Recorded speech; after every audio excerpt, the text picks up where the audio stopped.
یاسین۔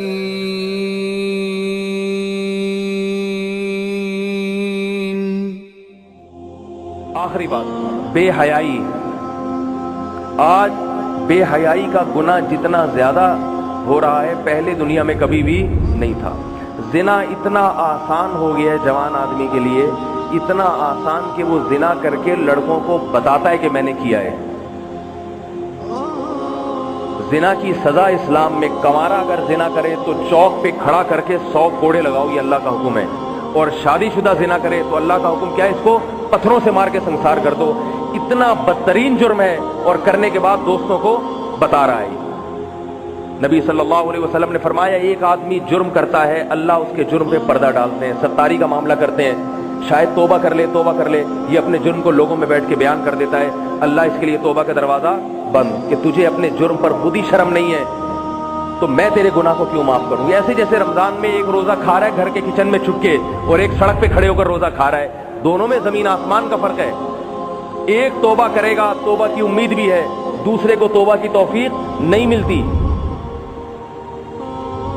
تو بھائی اس جرم سے توبہ کرو، زنا سے، لڑکیوں سے دوستیاں، فون پہ گپیں، انٹرنیٹ پر بیہودہ فلمیں، فحش چیزیں، یہ تمہاری جوانی کو بھی برباد کرنے والی چیزیں ہیں اور تمہاری آخرت کو بھی برباد کریں گی۔ یہ جو میں نے آیت پڑھی، اللہ تعالیٰ نے فرمایا وَلَا تَشْتَرُوا بِعَهْدِ اللَّهِ ثَمَنًا قَلِيلًا، اللہ سے تم نے جو معاہدے کیے چند ٹکوں کے بدلے میں اس معاہدے کو مت توڑو۔ کیا مطلب؟ توبہ کی ہے، چند ٹکوں کے بدلے میں زنا مت کرو۔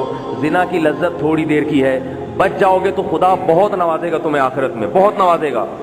جو دنیا میں زنا کا جس کو موقع ملا اور وہ بچ گیا، اسے اللہ نے دنیا میں بھی نوازا ہے۔ حضرت یوسف علیہ السلام کو زنا کا موقع ملا، بچ گئے، کیسا اللہ نے نوازا، پوری سورہ یوسف نازل ہوئی ان کے اوپر۔ اور آج میں آپ کے سامنے جو بیٹھا ہوا ہوں، اس میں میرے والد صاحب کی ایک قربانی ہے۔ میرے والد صاحب امریکہ گئے، بالکل نوعمر نوجوان تھے، اتنا دینی ماحول سے وابستہ نہیں تھے، تو میں نے یہ والد صاحب سے نہیں سنا، وہ یہ واقعہ خود نہیں سناتے، والد صاحب کے کسی ذریعے سے میں نے یہ واقعہ سنا۔ کہتے ہیں کہ انہوں نے مجھے بتایا کہ آپ کے والد صاحب کے ساتھ یہ واقعہ ہوا، خوبصورت بھی تھے، جوان بھی تھے، امریکہ پہلی دفعہ جہاز گیا، شپ گئے، ایک خوبصورت جوان لڑکی نے زنا کی دعوت دی، جیسے کہ وہاں کھلے عام ہوتا ہے، وہ زنا کی دعوت دی تو تنہائی میں دیکھنے والا کوئی نہیں۔ کہتے ہیں مجھے بتانے والے نے بتایا کہ آپ کے والد صاحب نے کہا کہ مجھے اللہ کا خوف ہے، چھوڑ دیا۔ اس کے بعد اللہ نے ان کو پلٹا ہے، داڑھی بھی رکھی، اور پھر اللہ نے عبادت کی ایسی توفیق عطا فرمائی کہ روزانہ ایک قرآن ختم کرنے کا معمول رہا ہے، روزانہ۔ اور جب دادا کا ہمارے انتقال ہوا تو میرے والد صاحب نے ان کے لیے 1000 مرتبہ قرآن پڑھا ہے خود۔ یہ عبادت کی توفیق، یہ عبادت کی ہم نے اپنی پوری زندگی ان کو تہجد پڑھتے ہوئے دیکھا ہے، پوری زندگی۔ ایک دفعہ اللہ کے لیے قربانی دو، اور پھر شادی اس کے بعد کی، اس وقت کنوارے تھے۔ اگر خدا نخواستہ وہ اس کام میں ملوث ہو جاتے، آج میں یہاں، کیونکہ زنا جب ایک دفعہ کوئی کرتا ہے تو ایک دفعہ نہیں کرتا، عادت پڑتی ہے، لت پڑتی ہے اس کو، بچوں کو پتہ چلتا ہے کہ باپ ایسا ہے، بچے اسی راستے پہ چلتے ہیں۔ اپنے خاندان کو، اپنے گھر کو، اپنی اولادوں کو بچاؤ میرے بھائی۔ اگر کسی سے یہ جرم ہو گیا ہے، آج توبہ کے دروازے کھلے ہوئے ہیں، گڑ گڑائے اللہ کے سامنے، گڑ گڑائے روئے، اللہ آج معاف کرنے کے لیے تیار ہے، اللہ کل معاف کرنے کے لیے تیار نہیں ہوگا۔ جب حدیث میں آتا ہے ان اللہ یقبل توبۃ عبدہ ما لم یغرغر، جب تک موت کا وقت نہیں آتا اللہ توبہ قبول کرنے کے لیے تیار ہے۔ جب بستر مرگ پر پڑا ہو اور برزخ کی چیزیں اپنی آنکھوں سے دیکھنا شروع کر دے اور روح نکلنا شروع ہو جائے، اس وقت توبہ کرے گا تو اللہ توبہ قبول نہیں کریں گے۔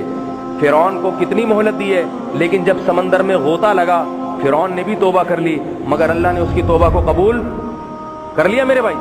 نہیں کیا۔